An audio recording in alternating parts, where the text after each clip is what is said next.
若我记得不错，7万年前在弱水河畔，与我昆仑虚大战的其中一位女将军，就是姑娘你啊。不错，我是异族的人。昆仑虚和异族从无往来，姑娘请回。求你让我见紫兰道长一面。紫兰？紫兰怎么会见你这个妖女？请回吧。求道长网开一面。我不是来找你们麻烦的，我只是求见紫兰，是求见。姑娘，如今虽然天族和异族重归旧好，但是昆仑虚的弟子不会忘记丧师之痛。我是不会放你上山的。你若再上前一步，就是擅闯天族圣地。求道长，上仙手下留情。我妹没有擅闯的意思，她只是带我来求见紫兰上仙。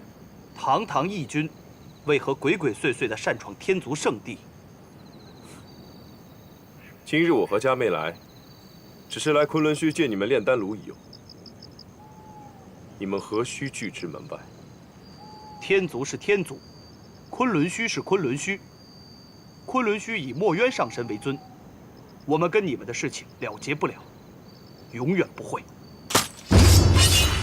二哥哥，不可以！你没看到他要置我们于死地吗？不行，这是我们唯一的机会，不能跟他们闹翻。我还要见紫兰。好了，对于我来说，你比这孩子重要100倍。胭脂，你怎么了？突然闯上昆仑虚来，可是遇到了什么事？萧不快，能不能借你们昆仑虚的炼丹炉一用？炼丹炉？抱歉，胭脂，我已经不是凡间的小捕快了。如今，我是昆仑虚弟子。当着我师兄和众师侄的面，你先告诉我，为何要借炼丹炉？为了救这个孩子，我要救他。师父，弟子紫兰不孝，今日要开炼丹炉，为异族炼一回丹。弟子愧对师父，愧对众师兄弟。弟子紫兰在此立誓，待师父归来，弟子将一生长守无妄海，终此一生，不再踏入异界，不再与妖女有任何来往，以此谢罪。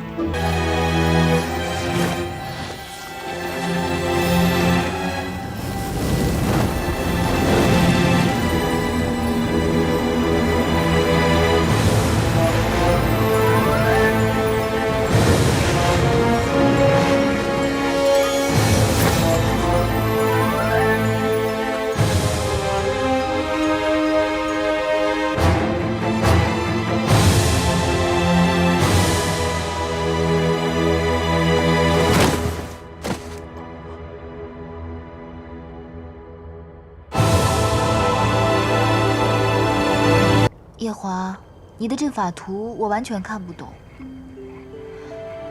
当初我在昆仑虚跟着师傅学艺的时候，阵法在我生物的课业中排名第10。我只要看到这阵法图就头疼，全身都疼。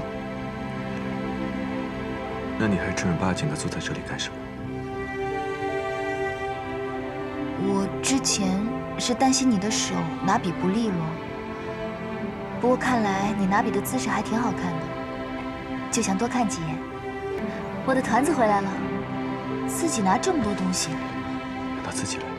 团子回来啦！成玉，这个就是我娘亲，你看我娘亲是不是很漂亮？原来这位就是赶在太岁头上动土的成玉元君。殿下，小仙能摸一摸娘娘吗？我娘亲是我夫君的，只有我夫君可以摸，你摸什么摸？我长这么大，第一回见着一位女上神，摸一摸都不行吗？当着我的面调戏我的妻子，程玉，你真是越来越有出息了。殿下真是小气。阿离，你拿的是什么？这是我从灵山上给你们带的果汁。阿离最乖了。家人去接我时，千叮咛万嘱咐说，夫君右边的这手臂伤了，让我千万不能耍赖让夫君抱。夫君，你的手伤疼吗？不疼。夫君一只手就可以抱起你。哎，没事吧？小心。别担心，前些日子我已经感觉到右手有些知觉了。我自然知道，你的手很快就能恢复了。只可惜你画的一手好丹青，若因此而不能作画的话，日后我同团子的画像还要劳烦他人，岂不太不方便了？要不现在就给你描一幅。现在？娘娘风采卓然，等闲的画师都不敢落笔的，怕也只有殿下才能将娘娘的仙姿给绘出来。这么会说话。常玉听说，上神是凤九小殿下的亲姑姑。不错。哦，那小仙斗胆，请上神给小殿下捎个口信儿，说我在九重天遇到了麻烦事，要劳烦小殿下上来一趟。我即刻托人给他捎口信便是。不过他近来心情不好，会不会来我就不知道了。哦，这就不劳烦上神费心了。我跟小殿下的交情啊，深得很。殿下，小仙坐了这么许久，脖子都快歪了，怎么连小仙的一片衣角都没有啊？常玉，怎么这上面没有你？夜华他近来体力不济，一只手作画很累的，你多体谅他。体力不济，体力不济是什么意思？是不是夫君虽然抱得起阿离，却抱不起娘亲？夜华，程玉，把阿离带回殿内休息。夜华，方才我不要去一览芳华，你不要介意。什么？那个，她毕竟是团子的亲娘。虽然我不知道她为什么会抛下你们跳下诛仙台，但是死者为大，在她曾经住过的地方与你不太好。我知道。我还有一件事。你说吧。我已经让奈奈把她的东西锁起来了，也告诉自己不再轻易打开，省得找不痛快。她的东西我已经烧光了。还有一件事。芊芊，你今天怎么有这么多事情要交代啊？方才说的都是过去的事，接下来说的这件是最重要的事情。你还记得我在西海的时候同你讲过想要与你退婚的事情吗？记得。那个时候我没有瞧清楚自己的真心，说的那番话你莫放在心上。如今我们两情相悦，自然是不能退婚了。我在西海闲来无聊的时候算了算日子，9月初2那天，一嫁娶，一新土，总之是个万事皆宜的好日子。不如你同爷爷讲，我们在那天把婚事办了吧。我知道我这样说显得不太稳重，由你去提是不太好。不如我让我阿爹阿娘去，毕竟是婚姻大事，老人家说会显得比较稳妥。芊芊，你再说一次，你愿意同我走吗？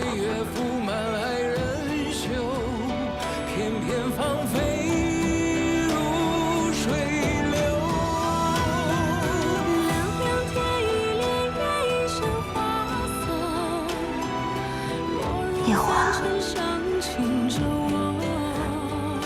我爱你。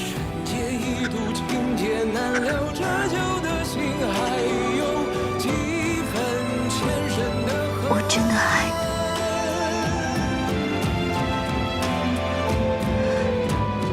我想永远都跟你在一起。我们青丘女子一向就是这么坦白的，有一说一，有二说二。可她自小在板正的九重天上长大，该不会嫌弃我这2句话太轻浮？就让情分落九尘，凉凉是雨，还是还会春山？又见树下一禅封存。姐姐，再为我生个孩子。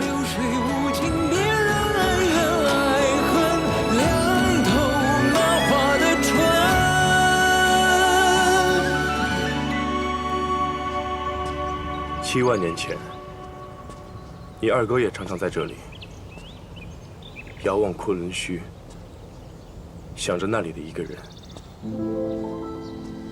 有时候我常常在想，要是自己不是异族的二皇子，该有多好。二哥说的可是司音上仙？那时候我以为他是天族的人，以为挡在我们之间的不只是天族和异族的间隙，还有2族不能通婚的规矩。以为他是天族人？二哥这是何意？司音，他可是个天族男人啊！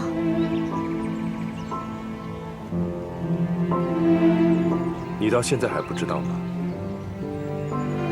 司音就是星丘白浅，白浅上神。白浅上神？原来哥哥没有爱错人啊！昔日爱错司音的，竟然是我。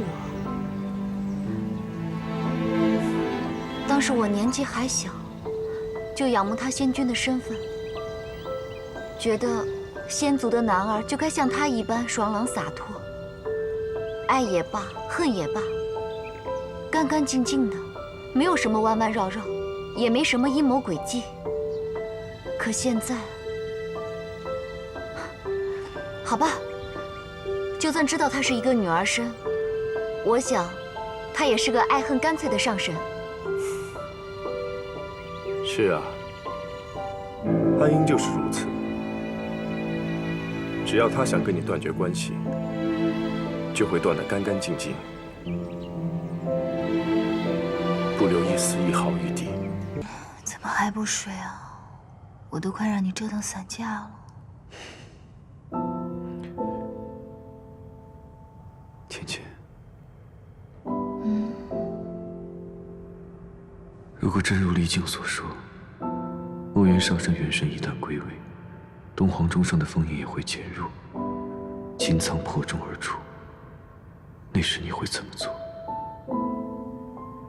怎么了？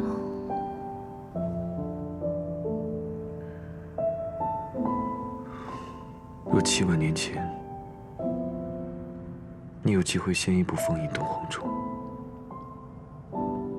你会不会真的替墨渊上神去？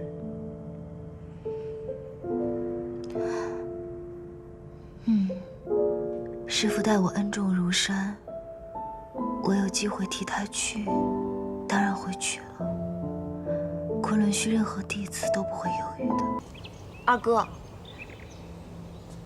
你为什么从来没有正眼瞧过自己的孩子一眼？他早在300多年前就应该离开了。不，他又没有什么错，他不应该代母受过的。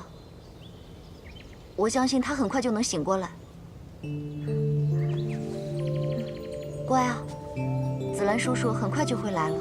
受紫兰师弟所托，特把此丹药带来。紫兰她……这是紫兰给你写的调理方子。她说你修为尽失，若不悉心调理，以后每隔初1、15，便会周身酸痛，难以下榻。如今，该帮的、不该帮的，我们都帮了。请2位不要再踏入昆仑虚半步。告辞。给孩子吃了吧。好，应儿。乖，快哭出声了，快点啊，乖啊！紫兰，我真是不明白，你怎么舍得半生修为？那孩子的妖气深重，光有胭脂的修为救不了他，自然就需要我的修为了。哎，红颜果然祸水啊！二师兄，怎么好像比我还要感慨啊？我倒是觉得没什么。如今这天下太平，修为多了也没用，够我守着无望海就行了。许多人都会认错你跟我师父，但是我一次也没有认错过。除了初次见你在东海的时候，我愣了一下神。你跟师父还是很不相同的。是吗？嗯。师父的眼睛呢，不像你这般漆黑，不像你这样谷水无波的。你说，你在神仙里面也算年轻的，怎么这样老成，显得比东华帝君还要老成？你再看一会儿也无妨，看累了就躺在我怀中睡一会儿。天都亮了。那你要起来还是再睡呢？有点口渴了，命人煮茶吧。好，从今日起，你派人时时留意东皇钟，如有异动，立刻来报。君上的意思是，那擎苍要出来了？这件事你不需要清楚，你只要记住我的话，只要东皇钟有异动，不要惊动任何人，立刻来找本君。是。你说你亲眼看到白浅上神往君上的茶鬼里面下药？你真的亲眼看到是白浅上神？奴婢不敢撒谎。怎么可能？他跟夜华是有婚约的，不至于如此啊。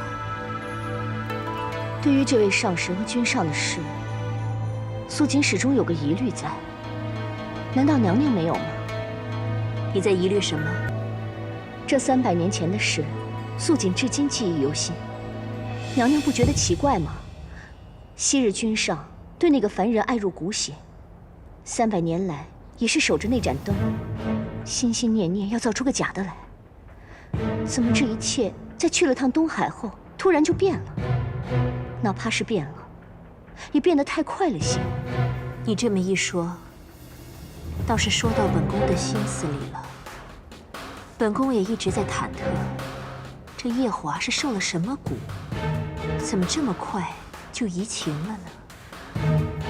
都说青丘九尾狐一族善用媚术，说不定今日这奴婢看到的，就是什么媚药呢？现在，这都是猜测。毕竟他是一个上神，又跟夜华有婚约在先的，他不至于如此。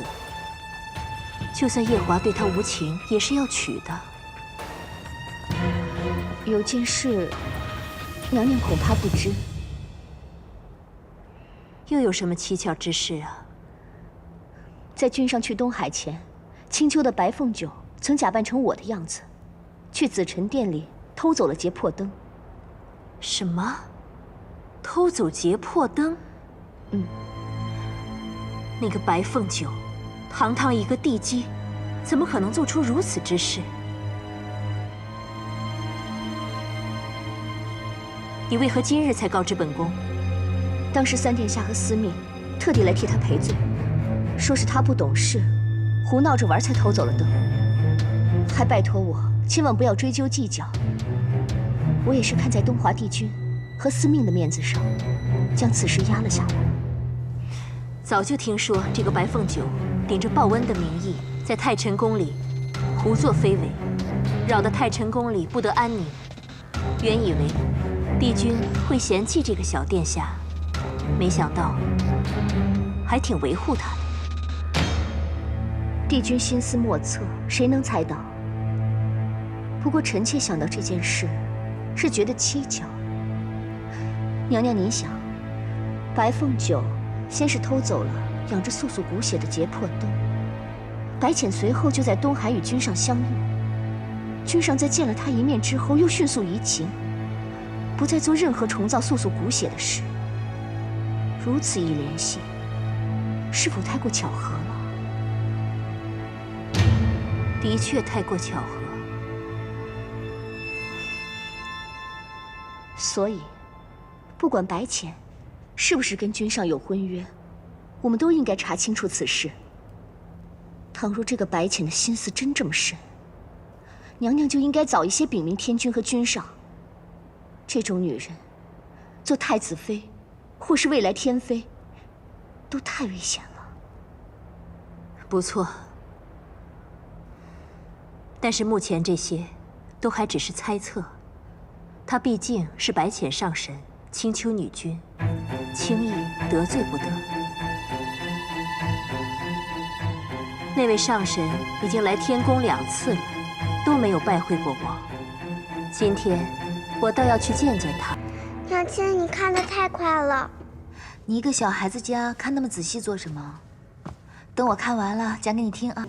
娘娘，都起来吧。孙儿见过阿奶。快起来吧。是。臣妾见过君上，见过上神。白浅上神，乐须娘娘，按礼数，我应该给上神行礼请安。但鉴于你跟小儿的婚事，你我行礼请安的事，就两两相抵了吧。还是随了夜华这处的辈分吧。白浅见过乐须娘娘。那我就受了这未来儿媳的礼了。夜华，你看你总忙于政务，茶都没来得及喝就凉了。母妃让人再去沏一杯新的给你，好不好？何必如此麻烦？此茶的温度正合儿臣的胃口。哎，那茶不能喝。这茶有什么问题吗？啊，我只是担心你喝了凉茶，身体会不舒服。你毕竟才刚大病初愈，万一喝了凉茶，身体又病了怎么办？母妃不必忧心，此茶正是浅浅为我准备的，里面添加了不少折颜上神给他的养生补气丹药，正是用来调理身子的。他怎么知道我偷偷放了调理的丹药？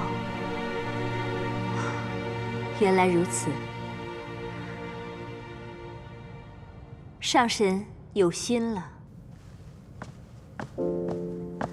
娘娘无需客气，毕竟夜华也是我未来的夫君，我也希望她尽早调理好身体。话说到这儿，让本宫想起来你二人的婚事。上神已经先后来9重天2趟了，如今也没有要走的意思。要不然，把婚事提到日程上来吧，把这桩喜事提前办了。一来合乎天族的传统，二来也算了了天君和夜华夫君的心事。上神意下如何？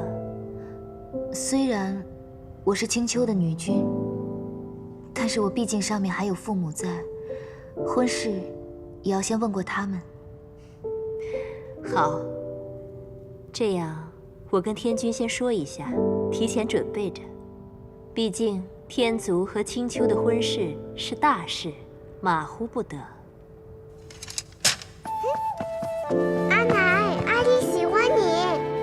哦，那你的意思是平时就不喜欢我喽？平日也喜欢，但今日最是喜欢。阿弟就盼着夫君和娘亲能早日成婚，这样一来，阿弟就能光明正大去找娘亲了。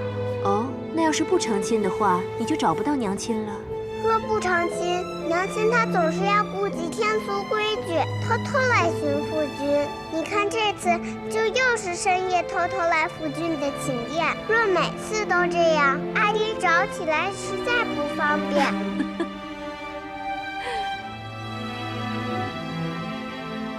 夜华，怎么总是不讲话呀？正如母妃所言，此乃天族和青丘的大事，须得由天君和胡帝商谈。急不得。你心里有数便是最好。你怎么知道我在你的茶里面下了调养的丹药啊？连我母妃都晓得这茶有蹊跷，我若不清楚，岂不显得昏庸无能？哎呀，原来乐须娘娘来就是为了这个事情啊！我说她怎么来的这么匆忙？你们天族规矩真多，心思真多。怎么如此看我？没什么，只是觉得这一趟东海瀛洲去得值。如今你与我说话，都活泼了不少。我年少时就是这个性子，只因现在活了14万年，四海八荒称我一句姑姑，自然不敢言语太过轻浮。哎，我们的婚事你是怎么准备的？这是大事，必须从长计议。这几日东华帝君刚回来，有许多事要跟天君商议。待过几日，天君空闲下来，我亲自去与他奏请完婚。要等这闷葫芦，不知又要等到何时。我先去和几个哥哥招呼一声，让他们在阿爹阿娘跟前说说，免得日后闷葫芦去了被刁难。娘娘，你们这是在做什么？是在准备小殿下的生辰吗？君上素来不喜这等大红色，去换了吧。是君上亲自吩咐下来的，说青丘的姑姑即将嫁过来了，叫我们准备着。是这个道理。毕竟姐姐她是青丘上神，又是君上未来的正妃，马虎不得。稍后我回宫，势必也要与君上和乐须娘娘商量看看，如何准备这迎娶正妃的大礼。快去吧。是，娘娘，当初你嫁入这洗梧宫的时候，就没有什么拜祭天地的礼，您还不如做天妃的时候呢。我对夜华是自小的情谊，赤心日月可见。日后谁是这洗梧宫真正的女主人，还不一定。是，娘娘。夜华，你已经打定主意完婚了，那我们商议一下，这聘礼，还有迎亲的礼仪，这可是大事啊。是。父君莫要高兴得太早，夜华还需下凡间历个劫。为何要历个劫？东海瀛洲的4大凶兽，继承了父神半生的法力，可夜华却砍了他们，这就是对父神的大不敬。儿臣这2天查了查天规，夜华理应下凡历劫。旁人都不计较了，你也就不要再计较儿子犯下的小错了。天族有天族的规矩，犯了错理应受罚。正在说着高兴的事，你这也太扫兴了。夜华，你父君说的对，毁了父神的东西，是要去历劫的。孙儿明白。不过你毁了神之草，这功过相抵，本君就罚你下凡，但不去历劫，让司命在你的运部上留个空白，因缘际会，这都是上天说了算。你以为如何？孙儿遵旨。不过是历劫，最多2个月就回来了。依照夜华和青丘白浅的身份，怕是夜华返回天宫了。你们的聘礼啊，还没准备好呢。父君说的是，我这就去准备。